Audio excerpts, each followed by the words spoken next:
নমস্কার বন্ধুরা, আমি সঞ্জু। আজ আবারও জিভে জল আনা দারুণ স্বাদের একটা মুখরোচক রেসিপি নিয়ে হাজির হয়েছি। আজ আমি তৈরি করছি একদম মিষ্টির দোকানের মতো নিমকি।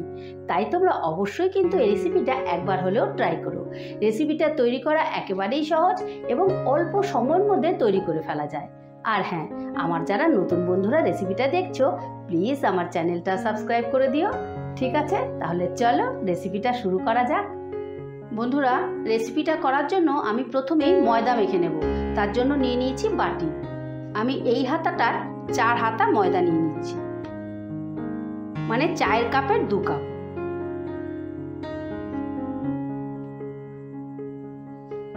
এবারে দিয়ে দিচ্ছি পরিমাণ মতো নুন, দিয়ে দিচ্ছি হাফ চামচে কালো জিরে, দিয়ে দিচ্ছি 1 চামচে চিনি।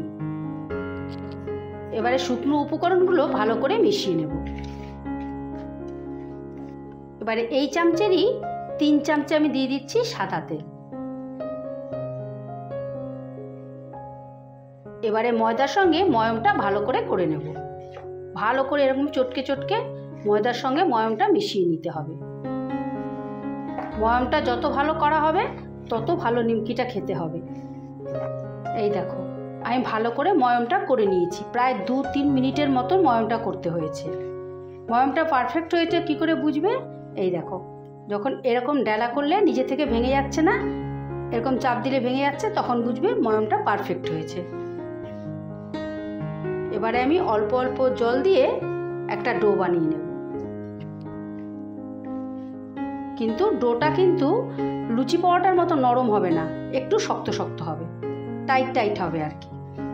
এই দেখো, একটা টাইট ডো আমি তৈরি করে নিয়েছি।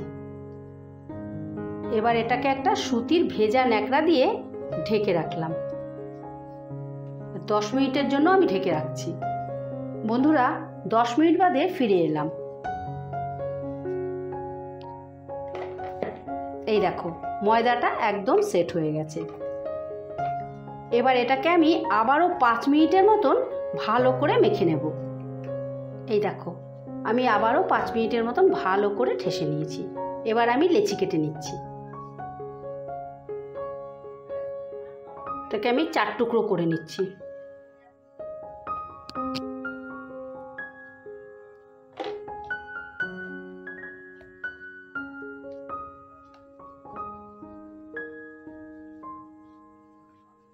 এবার এই লেচিটাকে বেলে নেব।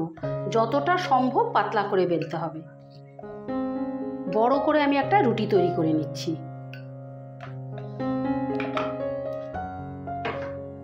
এই দেখো, আমি এইরকম পাতলা একটা রুটি তৈরি করে নিয়েছি, ঠিক এইরকম। এবারে এর উপরে ভালো করে আমি তেল মাখিয়ে নেব। ভালো করে তেলটা মাখিয়ে নিতে হবে, যেন সব জায়গায় তেলটা লাগে, তাহলে কিন্তু নিমকিটা খেতে খাস্তা হবে। এবার উপর দিয়ে ময়দা দিয়ে দিচ্ছি। এবার এটাকে এইভাবে রোল করে দেব। রোলটা একটু টাইট টাইট করেই করবে।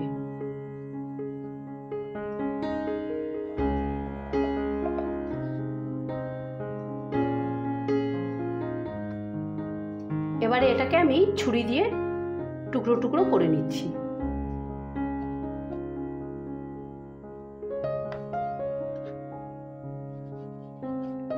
এই দুদিকের পোর্শনটা আমি বাদ দিয়ে দিলাম।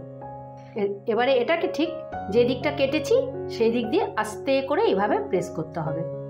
এই যে, এবার এটাকেও একটা রুটির মতো বেলে নেব।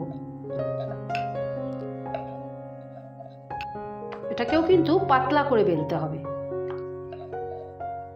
এবারে এর মধ্যে একটু তেল লাগাতে হবে। এবারে একটু ময়দা দিয়ে দিলাম।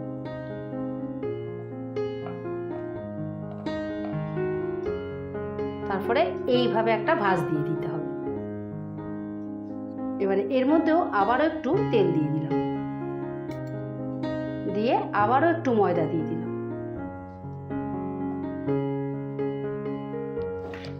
এবারে আবার একটা ভাঁজ দিয়ে দিলাম। এবারে একটা টুথপিক নিয়েছি, এটা দিয়ে একটু ফুটো ফুটো করে দিচ্ছি। তাহলে কি হবে, এটা ফুলে উঠবে না আর তৈরি করতেও বেশ ভালো সুবিধে হবে। এই দেখো, এইভাবে আমি সব কটা বেলে নেব। এই দেখো বন্ধুরা, আমি সব কটা নিমকি বেলে নিয়েছি। এবারে আমি নিমকিগুলো ভেজে নেওয়ার জন্য গ্যাস ধরিয়ে একটা কড়া বসিয়ে দিয়েছি। কড়ায় দিয়ে দিচ্ছি সাদা তেল। বন্ধুরা, তেলটা গরম হয়ে গেছে, এবারে আমি নিমকিগুলো ভেজে নিচ্ছি। তেলটা কিন্তু অতিরিক্ত গরম করলে হবে না, মিডিয়াম আঁচে হালকা গরম করতে হবে। অতিরিক্ত গরম করলে পরে তাড়াতাড়ি লাল হয়ে যাবে, কিন্তু ভাজা হবে না। একটু ধৈর্য ধরে আস্তে আস্তে ভাজতে হবে। প্রথমে কিন্তু এটাকে নাড়বে না, এটা যেই এক পিঠ ভাজা হয়ে যাবে তখন দেখবে ও নিজের থেকে ভেসে উঠবে। এই দেখো কিরকম ভেসে উঠছে, এইভাবে ভেসে উঠবে তেলের উপরে। এবারে আমি প্রত্যেকটা উল্টে দেব।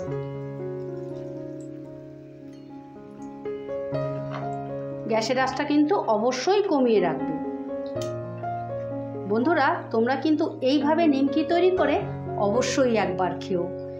খেতে কিন্তু ভীষণ ভালো, আর তৈরি করা খুবই সহজ। তোমরা যদি ময়দাটা আগে থেকে মেখে রেখে দাও, তাহলে তোমরা চায়ের জল বসিয়েই নিমকিটা ভেজে নিতে পারবে।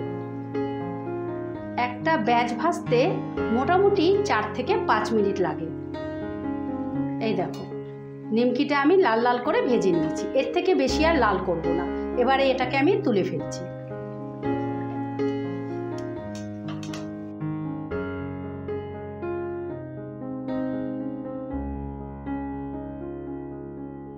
আজকে একদম স্পেশাল রেসিপি, মিষ্টির দোকানের স্টাইলের খাস্তা মুচমুচে নিমকি।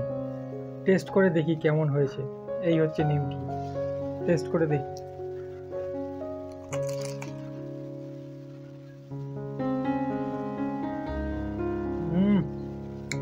একদম মিষ্টির দোকানের স্টাইলে, মিষ্টির দোকানের টেস্টে একদম ওই রকমই পুরো হয়েছে। যেমন খাস্তা তেমন মুচমুচে, দারুণ টেস্টি হয়েছে খেতে। এই দেখো বন্ধুরা, মিষ্টির দোকানের মতো খাস্তা নিমকি ফাইনালি রেডি। তোমরা কিন্তু এইভাবে তৈরি করে অবশ্যই একবার খেও। আর খেয়ে যদি ভালো লেগে থাকে তাহলে আমার চ্যানেলটা সাবস্ক্রাইব করে রাখার অনুরোধ রইল। আমার চ্যানেলে এই রকম নিত্য নতুন রেসিপি আসতেই থাকে। ঠিক আছে, তাহলে আজ আসি, কাল আবারও কোনো নতুন রেসিপি নিয়ে হাজির হব। ততক্ষণ তোমরা সকলে সুস্থ থেকো, ভালো থেকো। টাটা।